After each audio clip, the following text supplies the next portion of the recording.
E o assunto que vamos trazer nesse conteúdo hoje é SAF, a sigla SAF, muito falada recentemente em função de alguns clubes que aderiram a esse formato de administração.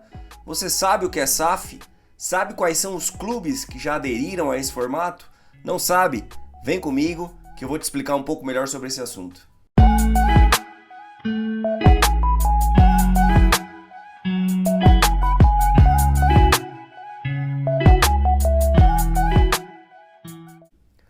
Fala pessoal, tudo bem com vocês? Passando aqui hoje para trazer esse conteúdo falando sobre SAF, Sociedade Anônima do Futebol.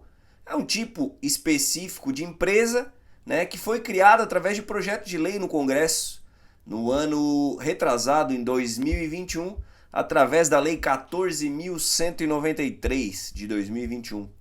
Essa legislação alterou o formato de administração dos clubes, principalmente dos clubes de futebol, saindo do padrão tradicional ou do formato tradicional, como era feito anteriormente, para uma espécie de um clube empresa. Essa lei da SAF, como ficou conhecida, ela alterou algumas normas de governança. Os clubes, para aderirem a esse formato, precisam ter alguns cuidados.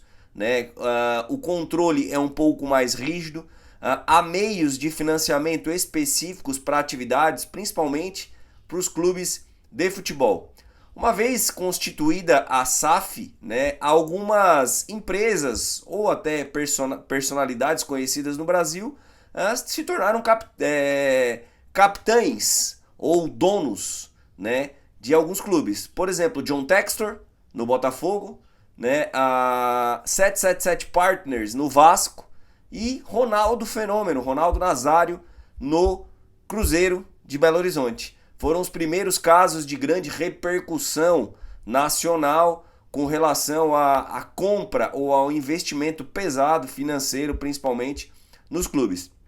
Historicamente, como eu falei anteriormente, o Brasil se estruturou onde os clubes trabalhavam como uma associação civil. Era uma organização privada, mas sem fins lucrativos, formado o quê? Por uma união de sócios ou por um clube associativo.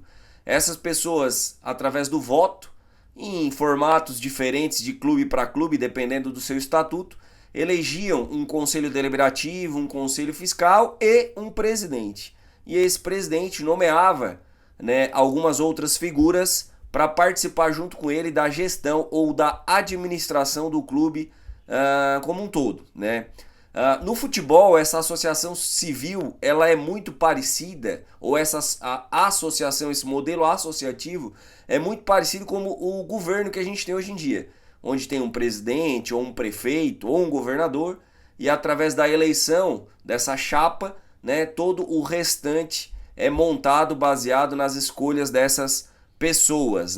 Então, no modelo de SAF, isso muda um pouquinho, Normalmente, nesse modelo associativo, o presidente ele recebe um mandato, que pode ser de 2, de 3 ou até de 4 anos, com ou sem direito à reeleição, vai depender também do estatuto, e ele tem a companhia de alguns vice-presidentes, que também são organizados, indicados ou eleitos através do estatuto do clube em questão. No futebol brasileiro, essas figuras normalmente não são remuneradas, e elas ficam no comando do clube temporariamente, pelo período em que seu mandato estipula.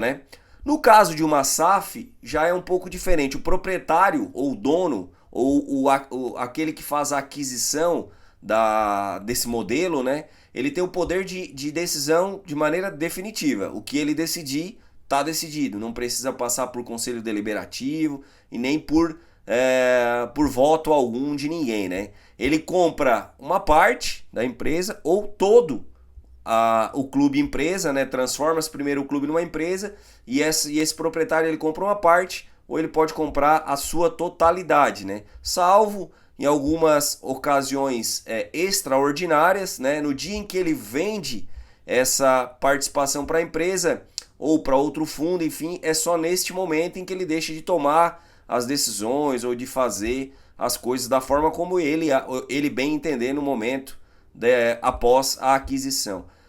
Uma SAF, ela pode ser revendida? Alguém que comprou, como por exemplo o Ronaldo Nazário, cansou, não quer mais o Cruzeiro, ou o Valladolid da Espanha, que é outro clube que também é dele, ele pode revender? Sim, é um ativo. A empresa que vai lá e faz a aquisição, ela pode normalmente revender para outra empresa desde um percentual ou até mesmo a totalidade da sua aquisição inicial. Por que se compra uma SAF? Por que se compra um clube de futebol? Se na grande maioria das vezes a gente vê que os clubes são deficitários, dependem de publicidade, enfim, é sempre uma guerra financeira no dia a dia do clube. Normalmente um clube com uma gestão empresarial, saindo um pouco do modelo associativo, aquele que faz a aquisição, ele pode ter retorno, né, sobre esse investimento por meio de quê? De revenda de uma parte do clube. A partir do momento em que esse clube começa a ter sucesso, seja no meio esportivo ou até mesmo administrativo, ele pode vender uma parte, né, e obtendo uma espécie de lucro nessa revenda, né, ele pode receber dividendos ou lucros de alguma operação da empresa, o que não é tão frequente assim, ou ele pode interagir o clube com outros negócios para que tenha benefícios financeiros depois da aquisição dessa SAF, né. Normalmente os clubes, principalmente aqui no Brasil, os que foram adquiridos através dessa regulamentação da SAF, tinham dívidas. E o que acontece com essas dívidas? Bom, as dívidas elas permanecem com a associação, com os sócios, com a parte civil, né? Não são transferidas normalmente para a empresa recém-criada. A SAF ela se torna apenas responsável em contribuir com o pagamento dessas obrigações, claro que dentro de limites estabelecidos por esta mesma lei. Mas então quer dizer que se eu compro um clube eu posso lá mudar o nome, mudar as cores, ou até mesmo mudar padrões de escudo, mascote, enfim, posso ter essa carta branca para isso? Não. Normalmente fica registrado na aquisição do clube ou na aquisição da SAF, né, que fica proibido alguns itens, ficam expressamente vetados. Mudança de nome, mudança de símbolo, de brasão, marca, hino, cores, né? E também mudança para outro município. Eu não posso ir lá comprar o Cruzeiro, tirar de Minas Gerais e trazer para Santa Catarina, por exemplo. Apenas a título de curiosidade, a lei da SAF ela foi criada, né, por dois advogados, Rodrigo Monteiro de Castro e José Francisco Mansur. Né, eles dedicaram um bom tempo, desde 2015, estudando isso tudo, tanto que publicaram um livro intitulado Futebol, Mercado e Estado, no qual eles apontaram que propostas e referências estrangeiras, principalmente nesse modelo, poderiam ser incorporados aqui no Brasil, já que nós temos, né, o dito país do futebol. Né? Posteriormente à confecção desse projeto de lei, o senador Rodrigo Pacheco, presidente do Senado, em 2019, né, aprovou ou apresentou ao Congresso, que depois posteriormente foi aprovado o projeto, né, o projeto de lei número 5.519 de 2019, que teve como relator o senador Carlos Portinho do PL do Rio. A partir dali, as primeiras SAF começaram a aparecer. Vamos citar algumas delas aqui, alguns dados interessantes. O Bahia hoje foi comprado 90% das ações ou da SAF do Bahia pelo City Football Group. É o grupo do Manchester City, para citar o clube mais famoso. A data da compra foi em 4 de maio de 2023 e o valor investido pelo grupo City foi 700 milhões de reais que deverão ser investidos em 15 anos. O Botafogo também foi no mesmo caminho. O comprador foi John Textor, também 90%. A data da compra foi 3 de março de 2022 e o valor investido foi 700 milhões, sendo uma parte à vista e outra de forma parcelada. O Cruzeiro foi comprado por Ronaldo Nazário, também 90%. Um pouco antes, em 14 de abril de 2022, o investimento do fenômeno Ronaldo foi 400 milhões que terão que ser investidos até 2026. O Curitiba recentemente também foi comprado pela Tricorp Investimentos, 90% das suas ações também. No dia 22 de junho de 2023 foi fechado o negócio e o valor investido foi 1,1 bilhão até 2033. Né? Uma curiosidade da SAF do Curitiba é que o CEO dessa SAF, né, o CEO do Curitiba com a chegada da SAF é Carlos Amodeu, que até pouco tempo era CEO do Grêmio. Né? Outro clube também é o Cuiabá. Ele foi comprado pela família Dresch, né? A compra foi em 13 de dezembro de 2021 e os valores investidos não foram divulgados. E outro clube relevante também da primeira divisão, o Vasco, comprado pela 777 Partners, uma empresa americana, no dia 2 de novembro de 2022, e o valor investido por 90% também das ações foi 700 milhões em até 3 anos. Mas as compras foram recentes, e será que a gente tem algum sucesso disso em algum lugar do mundo? Ou isso nasceu há pouco, foi criado há pouco? No Brasil, esse modelo de clube-empresa ainda está engatinhando. Mas segundo o levantamento realizado pela consultoria EY, 92% dos clubes, né, das 5 maiores ligas europeias são clubes empresas, né? E alguns deles até com ações nas bolsas de valores locais. Vou citar alguns exemplos aqui. O PSV, o clube holandês tradicional, né, ele tem uma relação histórica com a Philips, a marca de televisores, de eletrônicos, enfim. E o PSV e a Philips possuem uma parceria há anos. O que muita gente não sabe é que PSV é a abreviatura de Philips Sport Vereniging Eindhoven, né, que a sede do clube é Eindhoven. Então, no próprio nome, na própria sigla, já tem a marca Philips, que está com a empresa desde o seu início. O Bayer Leverkusen, da Alemanha, também é um time que foi criado já numa parceria com a farmacêutica Bayer e por isso no seu nome já carrega o nome da farmacêutica. Desde o início e até hoje, né, tem a Bayer como seu principal investidor e não tem outros investidores que têm qualquer tipo de ação ou de ações, que tenha no seu domínio qualquer tipo de ações. E mais recente, um case de sucesso é o Manchester City. O time recebe cerca de 86% do seu investimento do Abu Dhabi United e outros 14% pertencem à China Media Capital, que é uma empresa financeira chinesa. Então, além deles, né, além disso, existe o Grupo City, que é o grupo que gere vários clubes, né, e a partir desse aporte, desse investimento, o Manchester City se tornou o clube que nós todos conhecemos hoje, atual campeão da Champions League. Mas nem sempre a SAF ou o clube empresa deu certo. Nós temos alguns exemplos de clubes que não foram por um caminho tão bom. Fora do Brasil nós temos o Parma, que após a saída da Parmalat, seu principal investidor no clube, o time italiano precisou declarar falência e lá da primeira divisão foi parar na quarta divisão.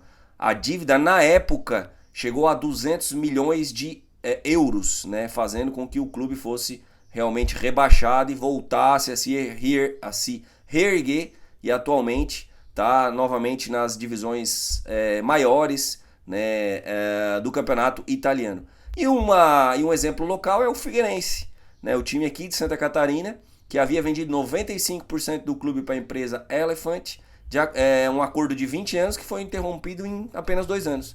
Porque a empresa foi acusada de desviar dinheiro do clube, atrasou salários, enfim, não pagou nem comida e transporte para as categorias de base, por exemplo. Mas, voltando aos clubes que hoje são SAF e que disputam a primeira divisão, vamos ver se realmente já neste momento a gente já consegue ver algum reflexo desses investimentos, dessa mudança de gestão, levando em consideração o Campeonato Brasileiro da Série A, né? Na Série A, por exemplo, o Botafogo está fazendo uma campanha espetacular, totalmente fora da curva, né? Lidera com uma margem gigante sobre o segundo colocado, sobre o terceiro, enfim, sobre os que vêm atrás, né? E provavelmente vai ser o campeão com algumas rodadas de antecedência. Mas esse mesmo Botafogo, meses atrás, teve um fraquíssimo desempenho no Campeonato Carioca e não conseguiu se classificar nem entre os 4 finalistas num campeonato que, né, também tem um nível muito baixo. Né, classificaram-se Vasco, Cruzeiro, Fluminense e o próprio Botafogo não conseguiu. Mas hoje, né, no Campeonato Brasileiro, vem liderando com sobras. Os outros clubes da Série A, nós temos o Bragantino, que hoje está em 5º lugar no Campeonato Brasileiro, fazendo uma boa campanha, semelhante ao que fez no Paulistão também, chegando até as fases finais. Na sequência vem o Cuiabá, né, que está em 10º lugar hoje no Campeonato Brasileiro da Série A, foi campeão cuiabano, né? Só que vem tendo uma ascensão nas últimas rodadas. Começou também brigando lá embaixo e nas últimas rodadas vem tendo uma ascensão. Provavelmente conseguirá se manter na primeira divisão do Campeonato Brasileiro. Mas os outros 3 clubes empresa ou os outros 3 clubes que aderiram à SAF estão numa briga para escapar do rebaixamento. A gente tem o Bahia, né, que está em 16º, o primeiro clube fora da zona de rebaixamento. O Vasco, que é o 18º, e o Curitiba é o 19º. Todos eles, né, ali nas últimas posições desde o início do campeonato. Então, investimento é importante, sem dúvida nenhuma, ainda mais num campeonato onde os níveis de investimento aqui no Brasil, onde a briga por cotas de TV, os clubes não conseguem se unir em torno de uma proposta para ter uma maior visibilidade, uma melhor venda da sua marca, que é o Campeonato Brasileiro, que é a Copa do Brasil, que são as competições nacionais. Na falta de tudo isso, os clubes têm que buscar recursos de outras formas. A grande maioria deles acaba apelando para este clube empresa, para esta SAF, quando está em situações completamente difíceis, como o Botafogo, que estava na Série B, o próprio Bahia também na Série B, Vasco, Cruzeiro. Todos eles resolveram iniciar o projeto SAF estando na segunda divisão, tentando voltar para a primeira divisão em condições de competir. Alguns estão conseguindo, outros não, e a gente vai ver na sequência se realmente essa mudança para um clube empresa, a mudança de gestão, vai ser algo para 1, 2, 3, 6 clubes como temos hoje, clubes de mais relevância, ou se vai ser algo que vai acabar tomando conta de todos os clubes do nosso campeonato. Certo, pessoal? Um grande abraço a todos, muito obrigado por ter assistido o vídeo até aqui, espero que a gente tenha tirado as dúvidas com relação à SAF, né? Dá um joinha lá, curte, compartilha com todos os amigos e nos ajuda a fazer mais conteúdos para todos vocês, tá bem? Grande abraço!